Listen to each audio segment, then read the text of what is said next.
Communication is one of those things we do without much thought, kind of like breathing. We talk, we text, we send emails, it's almost instant. But for nearly all of human history, sending a message to someone far away was a really slow and often difficult business. Imagine you lived a few hundred years ago and wanted to tell your cousin in the next town some exciting news. You couldn't just pick up a phone. You had to find a different way, and honestly, none of the options were particularly speedy.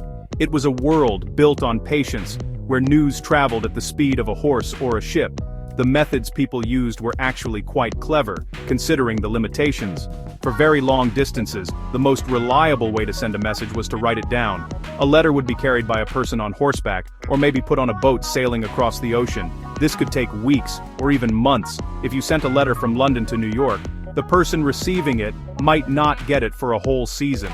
Other methods existed too. Ancient civilizations used smoke signals or loud drums to send simple coded messages over hills and valleys. Carrier pigeons, trained to fly back to their homes, could carry tiny notes attached to their legs. Things started to speed up a bit in the 1800s with the invention of the telegraph. This was a truly remarkable machine. It sent electrical pulses down a long wire, using a special system of dots and dashes called Morse code. An operator on one end would tap out a message, and another operator miles away would hear the clicks and write down the words. Suddenly a message could cross a continent in a matter of hours, instead of months. It was a huge leap forward, but it still wasn't like having a real conversation. You had to rely on a trained operator, and you couldn't hear the other person's voice. So, what is a telephone? It's a device that does something the telegraph couldn't. It turns the sound of a person's voice into an electrical signal, sends that signal down a wire, and then turns it back into sound on the other end. It's like capturing your voice, sending it on a very fast journey, and releasing it so someone else can hear it. This simple idea would completely change how people lived, worked, and connected with one another. It promised something that had once been pure magic, the ability to speak to someone miles away, as if they were standing right there in the room with you. The man whose name is forever linked with the telephone is Alexander Graham Bell. Bell was born in Scotland, but he later moved to America. He was not just an inventor, he was deeply interested in sound and speech. This was partly because his mother and his wife were both deaf, and he spent a lot of time working on devices to help people hear. He was fascinated by the idea of sending the human voice over a wire. Many other inventors were working on the same problem at the time, but it was Bell who would get there first, in a moment that became famous. He worked in his Boston laboratory with his assistant, a skilled electrician named Thomas Watson. They spent endless hours experimenting with reeds, magnets and wires, trying to make a harmonic telegraph that could send multiple telegraph messages at once. The story goes that on March 10, 1876, they were working in separate rooms. Bell had accidentally spilled some battery acid on his trousers, and, in a moment of panic, he shouted into the mouthpiece of his experimental device. He wasn't trying to make a historic call, he was just trying to get some help from his assistant. Down the hall, Watson was listening at the receiving end of their contraption. To his absolute astonishment, he heard Bell's voice come through the machine, clear as day. The words were, "Mr. Watson, come here, I want to see you." Watson, dropping everything, rushed into Bell's room and excitedly told him that he had heard every word. They had done it. They had sent a human voice over a wire. This wasn't a code or a tap, it was a real spoken sentence. The age of the telephone had just begun, not with a grand announcement, but with a small accident. This first telephone call was incredibly important. It proved that Bell's idea worked. It was the first time in history that one person had spoken to another from a distance using an electrical device. Bell quickly filed a patent for his invention. Just hours before, another inventor, Elisha Gray, filed his own design for a similar device. Bell and Watson knew they were onto something huge. They showed their new invention to the public, and while some people were skeptical, many were amazed. The idea of talking to someone far away was no longer a dream. It was now a reality, waiting to spread across the world. After its invention, the telephone didn't just appear in every home overnight. The first telephones were clumsy, wooden boxes. To make a call, you had to pick up the receiver and turn a crank on the side of the box. This sent a signal to a human operator at a place called a telephone exchange. You would tell the operator, usually a woman, the name of the person you wanted to call.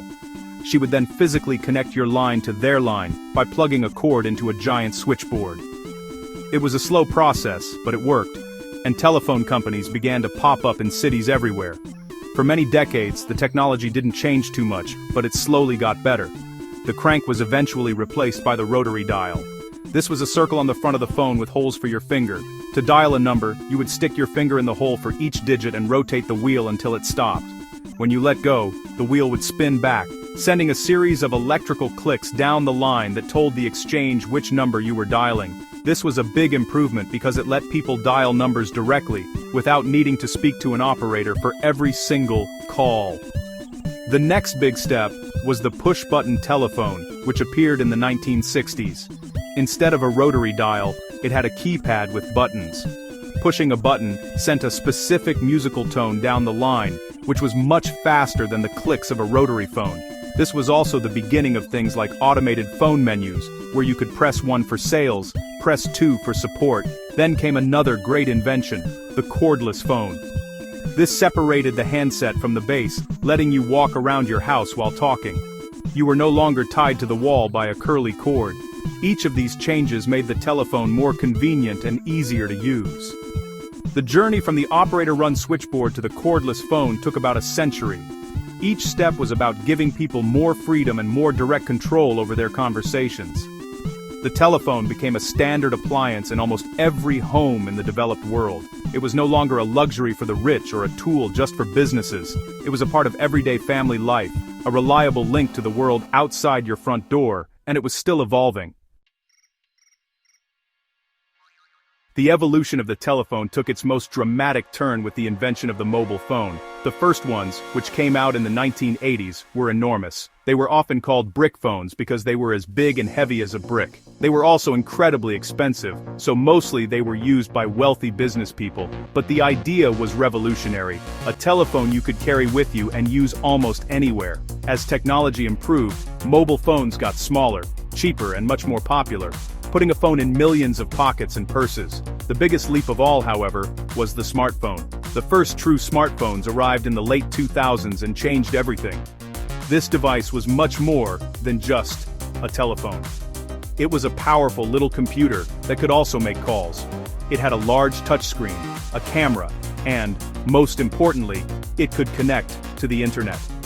Suddenly, you had a map, an encyclopedia, a music player, a post office, and a video camera all in one small device that fit in your hand. The telephone was no longer just for talking, it was for living. Today, it is hard to imagine life without a telephone, especially a smartphone.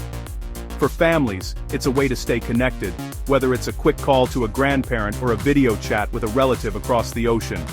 For businesses, it is an essential tool for communicating with customers and colleagues around the globe. In an emergency, a phone is often the first thing people reach for to call for help. It has also transformed education, giving students access to endless information, and changed our social lives through social media apps that connect us with friends old and new. From Alexander Graham Bell's accidental shout to the powerful pocket computers we use today, the telephone has completely reshaped our world. It has shrunk distances, accelerated the pace of life, and made instant communication a normal part of being human.